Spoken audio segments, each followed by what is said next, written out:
We'll move on to the fourth offering, Fast Six. While you could argue this is just another plot formula that we've seen before from Fast and the Furious, there were two differing factors that separate it from its predecessor and its successor, Tokyo Drift. This was the first movie of the franchise to be set in Europe, UK predominantly, and it was to get Letty back and retrieve a highly classified and sophisticated piece of weaponry that Agent Hobbs, aka The Rock, has been tasked with in retrieving. Paul Walker gives a decent performance as he normally does with these flicks, and I like Michelle Rodriguez's performance delivering her amnesia as Letty, yet she feels there's something wrong with what she's doing with her crew in London. The rest of the crew give good performances, with Tyrese being the comic relief along with Ludacris. I'm kind of hoping that Fast 7 will be it, as there's only so long you can push a franchise before it requires a reboot or to be shelved. And we'll start with Ryder. I'm still amazed that after 6 movies, this franchise is still keeping me interested, literally. Um, Plus points, I mean, the cars were great. I mean, that's what you want from a Fast and the Furious movie. You need great machinery for the cars to drive, not denying that. The chemistry between all the cast was still excellent. There was some great wit between Tyrese and Han. Paul Walker is still, Brian L. Spilner, and, Vin Diesel is still Dominic. It was nice to have, as you said, MJ, nice to have Michelle Rodriguez back into it. Using London, I didn't think it would work initially, but it actually looked pretty good. And it was nice to see that they're trying to branch the series into other cities and other parts of the world to kind of, give it a bit more of a universal look. But onto the negatives here, and I have to say, that's got to be the longest runway on the planet. Seriously, I mean, I'm all for far-fetched stuff that's a sort of a bit out of reach, but that was really taking the biscuit as far as I was concerned. It was just like, really?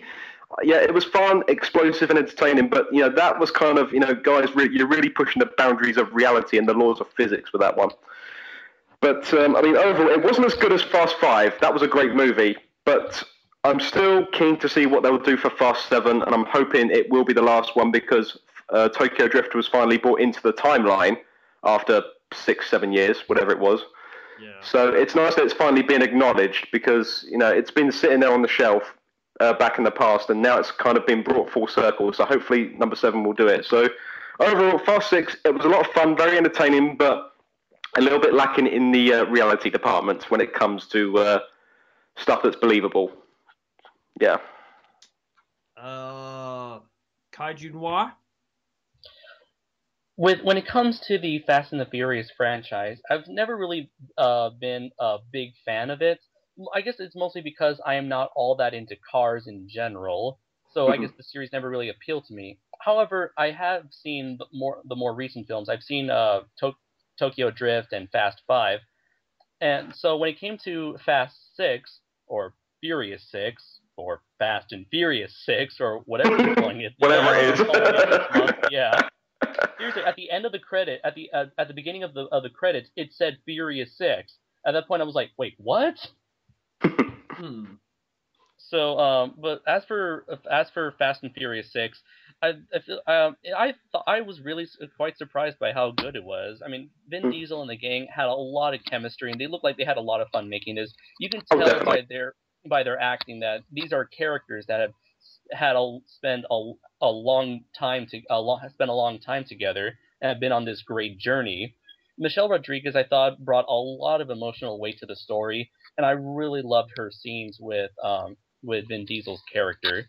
The action sequences were very exhilarating, especially the airplane sequence and the sequence with the tank. However, I feel like they did not quite. Yeah. Although I feel like they did not quite top the bank heist/bank heist chase sequence from the last installment. But these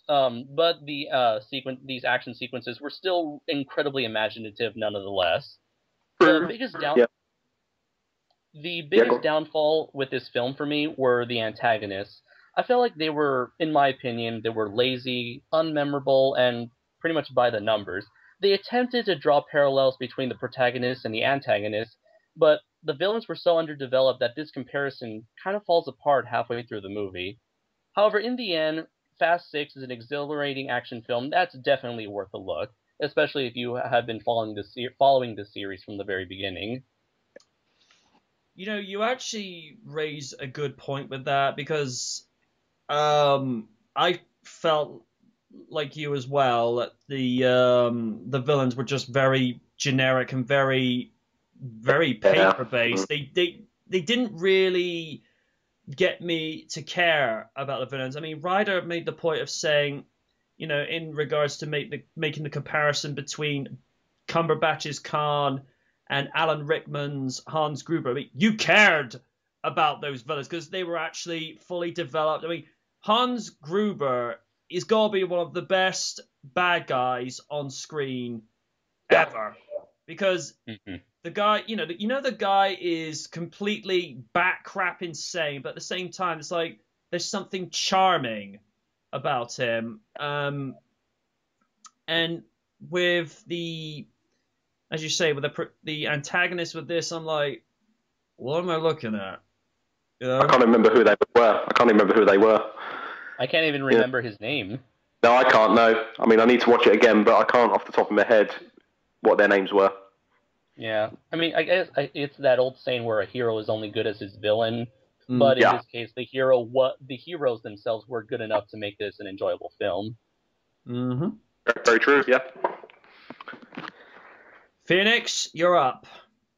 Okay. Well, speaking of Fast Five, the bank heist and the safe down the streets, that was a showstopper. I can't deny that. Yep. Yeah. For Fast 6, I never got to see it in theaters, unfortunately, but I do have it on my computer so I can watch it anytime I want.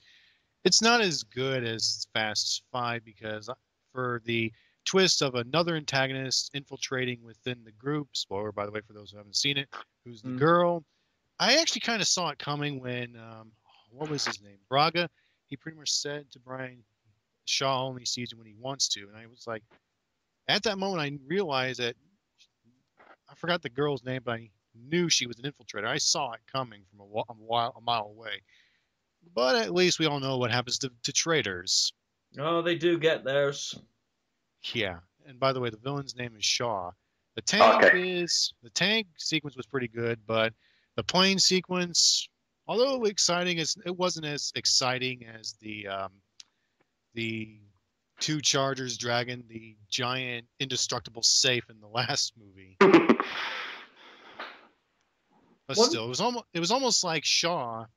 He just knew. It was almost like he planned way too far ahead, and that's how I was thinking about that infiltrator. Like he pretty much had everything planned. Like he knew where to hit the heroes at their core at the worst possible time. Like Brian's wife and their child. I was like, yeah.